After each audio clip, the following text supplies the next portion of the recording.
اچھا، یہ جو سیاسی ڈرامہ چل رہا ہے اس کا ایک سٹیج تو پاکستان میں ہے، لیکن ایک اور سٹیج، اور شاید ایک بہت اہم سٹیج، امریکہ میں ہے. اب اتنا ہمیں پتہ ہے کہ پچھلے دور میں بھی پی ٹی آئی کی جو قیادت ہے اور جو ان کے سپورٹرز ہیں امریکہ میں، انہوں نے کافی لابینگ کی تھی. آپ کہہ سکتے ہیں کافی کامیاب لابینگ کی تھی امریکہ میں. کم از کم کانگریس مین اور ریپرزینٹیٹیوز کے خط لکھے گئے تھے، کچھ قرارداد بھی پاس کی گئی تھی. اب امریکہ میں ایک نیا سیٹ اپ آ رہا ہے اور اطلاعات کے مطابق ان کے ساتھ بھی رابطے کرنے کی کوشش کی جا رہی ہے یا رابطے ہو بھی گئے ہیں. جیسے کہ عاطف خان صاحب نے ریپبلکن نیشنل کمیٹی کے جو دو کو چیئر پرسنز ہیں، لارا ٹرمپ اور مائیکل واٹلی، ان کے ساتھ ملاقات کی تھی امریکن الیکشن سے ایک ہفتہ پہلے. اور زلفی بخاری صاحب، جن کو میں بار بار کہتا ہوں ہلکا مت لیں، ان کے کئی ذاتی تعلقات بھی ہیں جیریڈ کشنر کے ساتھ اور ایوانکا ٹرمپ کے ساتھ. اور ابھی خبر یہ آ رہی ہے کہ ٹرمپ کی جو کامیاب وکٹوریس ٹیم ہے ان کے ساتھ زلفی بخاری کے بھی کچھ رابطے ہوں گے، میٹنگز ہوں گی.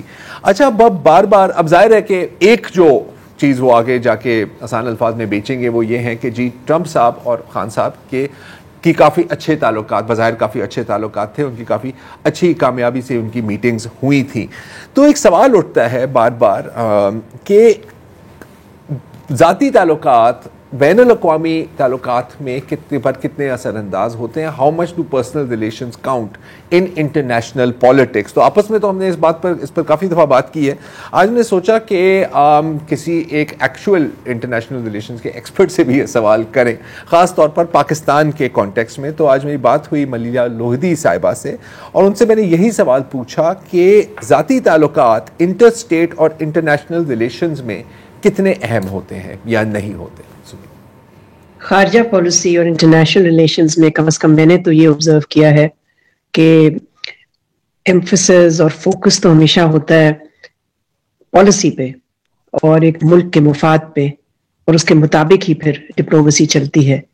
لیکن ساتھ ساتھ میرا خیال ہے جو پرسنالٹی فیکٹر ہے، یعنی کہ ذاتی تعلقات جو کبھی کبھی لیڈران کے درمیان، ورلڈ لیڈرز کے درمیان اسٹیبلش ہوتے ہیں، اس کا بھی رول ہوتا ہے.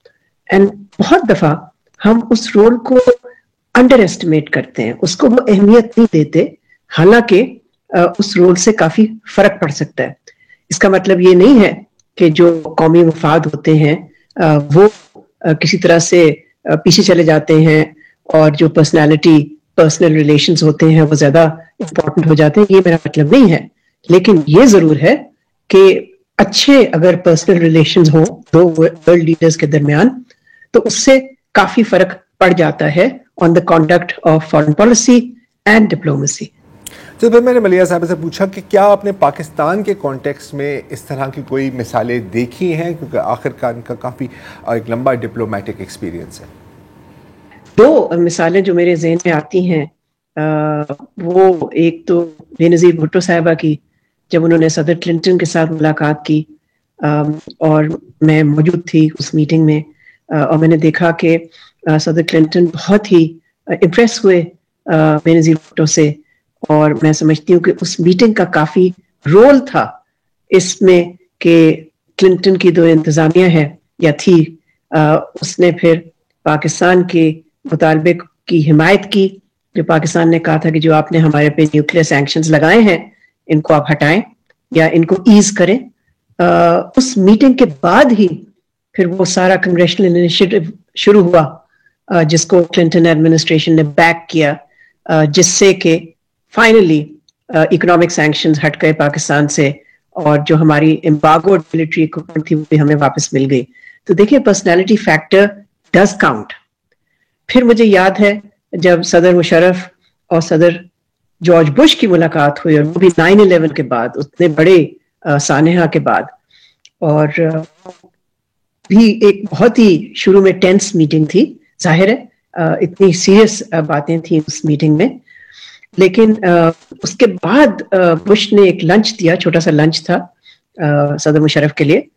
اس لنچ پہ مشرف کی طرف سے کوشش انہوں نے کی کہ موڈ کو تھوڑا سا لائٹ کیا جائے، اور انہوں نے ایک آدھ بلکہ جوک بھی سنایا، جو کہ صدر بش جو کہ ان کو ہی از اے ویری جوویل مین، تو انہوں نے بھی سنانے شروع کر دیے. تو آپ یہ کہہ سکتے ہیں کہ میں نے خود دیکھا کہ کس طرح سے the ice broke between them, اور وہ بھی ایک ایسے اہم موڑ پہ جبکہ بہت ضرورت تھی کہ کسی قسم کا اعتماد پیدا ہو ملکوں کے درمیان, ٹرسٹ پیدا ہو between the two leaderships.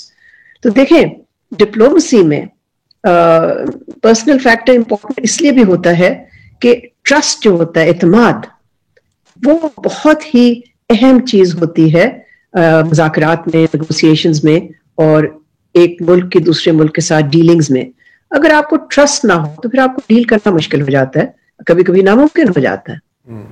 اچھا, تو اب ان ساری باتوں کی روشنی میں ملیحہ صاحبہ نے یہ ٹرمپ اور خان صاحب کی میٹنگ میں بھی انہوں نے شرکت کی تھی, شی واز این آبزرور, تو اس کے بارے میں ان کے کیا تاثرات تھے یہ بھی سنیے. میں موجود تھی ایک میٹنگ جو ہوئی تھی سابق وزیر اعظم عمران خان اور اس وقت صدر تھے ڈونلڈ ٹرمپ, ان کے درمیان جو نیو یارک میں میٹنگ ہوئی تھی, اس میں میں موجود تھی, اور میں نے یہی آبزرو کیا کہ ان کے بہت ہی قوم تعلقات تھے. لگتا یہ تھا کہ انہوں نے ایک دوسرے کو بہت پسند کرتے تھے, ایک دوسرے کو بہت وارملی گریٹ کیا, اور پھر ساری میٹنگ ہی بہت ہی ایک مثبت پازیٹیو ماحول میں ہوئی, بیکاز جو انگریزی میں کہتے ہیں نا getting along like a house on fire, وہ میں نے دیکھا. لیکن یہ ہمیں ایک چیز یاد رکھنی چاہیے کہ ویسے تو یہ بہت امپورٹنٹ چیز ہوتی ہے انٹرنیشنل ریلیشنز میں, لیکن قومی مفاد جو ہے نا وہ اس کو ترجیح ہوتی ہے ہمیشہ. ذاتی تعلقات قومی مفاد پہ نہیں حاوی ہو سکتے, لیکن ان کا رول ضرور ہوتا ہے, اور اہم رول ہوتا ہے. رول ضرور ہوتا ہے, اہم ضرور. واجپئی اور نواز شریف میں اچھی کیمسٹری, وہ ان کی بھی اچھی کیمسٹری. اچھا, بینظیر بھٹو اور راجیو گاندھی کی بھی کافی اچھی کیمسٹری ہوئی.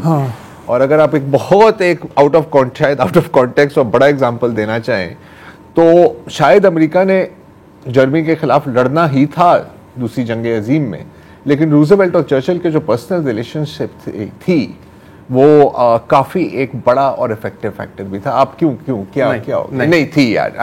دیکھو یہ میں نے نام تینوں کے, I disagree with you. دیکھو نہیں, یہ تینوں کے نام لکھے ہوئے تمہارے کہنے سے پہلے, اور کیونکہ میں نے آپ کو پہلے بتا دیا تھا نا کہ میں نے کہنے والا ہوں. ہاں, میں بالکل الٹ بات کر رہا ہوں. کیوں؟ یالٹا کانفرنس جو ہوئی 1944 کی, اس میں جو ہے روزویلٹ سے اسٹالن کہتا ہے یار یہ کیا آدمی ہے چرچل کے بارے میں.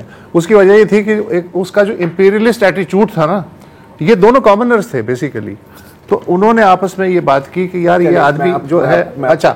اور میرا یہ کہنا ہے کہ شاید اگر روزویلٹ وائٹ ہاؤس میں نہ مرتے اور وہ کنٹینیو رکھتے تو کولڈ وار کی شکل وہ نہ ہوتی جو بعد میں. وہ ایک الگ بات ہے, لیکن مجھے ایک اور چیز بھی یاد ہے کہ اگین پرسنالٹی کامنر تھے اور یہ اپر کلاس کے تھے, وہ میں مانتا ہوں. وہ ایٹیٹیوڈ, ایک دفعہ ایک سٹوری ہے کہ روزویلٹ گیا تھا ملنے ونسٹن چرچل کے ساتھ, ونسٹن چرچل اس وقت باتھ ٹب میں تھا. ہاں, تو اس نے کہا کہ اس کو اندر آنے دیں. اس نے کہا کہ سر آپ تو نہا رہے ہیں. اس نے کہا کہ نہیں دیکھیں انگلینڈ کچھ نہیں چھپا رہا امریکہ سے. تو یہ چیزیں ہوتی ہیں یار, یہ چیزیں ہوتی